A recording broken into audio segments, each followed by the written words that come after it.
ভাই কালকে আমার অফিসের প্রেজেন্টেশন, সময়ও নাই, কেমনে যে করবো মাথায় কিছু কাজ করতেছে না। চাপ নিয়ে না ভাই, আমি করে দিচ্ছি, খালি কাচ্চি ভাই থেকে খাওয়াই দিন। প্রেজেন্টেশন বানাইতে এখন আর কাচ্চি ভাইতে খাওয়াইতে হবে না। সো আমাদের আছে AI tool, let's see. So আমি এখন যে এআই টুলটা দেখাবো, এটা লিংকের দিকে দেখাচ্ছি, vidwood.com। এই ওয়েবসাইটে যাব এবং আমি আমার টপিক লিখবো, আমার কয়টা স্লাইড লাগবে আমি স্লাইড চুজ করব এবং টপিকটাকে জেনারেট ক্লিক করব। এআই এর মাধ্যমে খুব সহজেই vidwood.com থেকে আমাদের কন্টেন্ট লেখা হয়ে গেছে। কন্টিনিউ বাটনে ক্লিক করব, এরপর আমাদের একটা পছন্দের থিম বেছে নিব, জেনারেট বাটনে ক্লিক করব।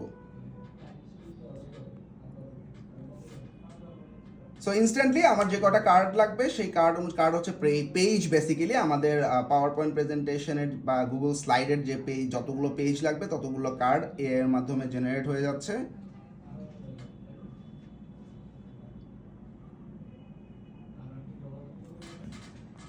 সো ডান, কন্টেন্ট কিন্তু লেখা শুরু হয়ে গেছে।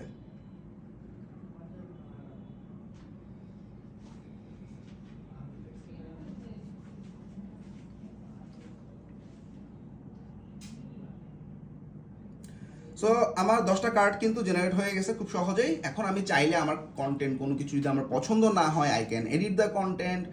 প্রত্যেকটা লাইন, প্রত্যেকটা ছবি আমি আসলে আমার মতো করে এডিট করতে পারবো, কাস্টমাইজ করতে পারবো। কিন্তু খুব সহজে আমি একটা বেসিক গাইডলাইন পেয়ে যাচ্ছি কী কী কন্টেন্ট থাকতে পারে, কিভাবে সাজানো যেতে পারে, এবং after customisation I can download. Pretty easy, খুব সহজেই আমি কিন্তু আসলে ভিডিওর মাধ্যমে প্রেজেন্টেশন তৈরি করে ফেললাম। থ্যাংক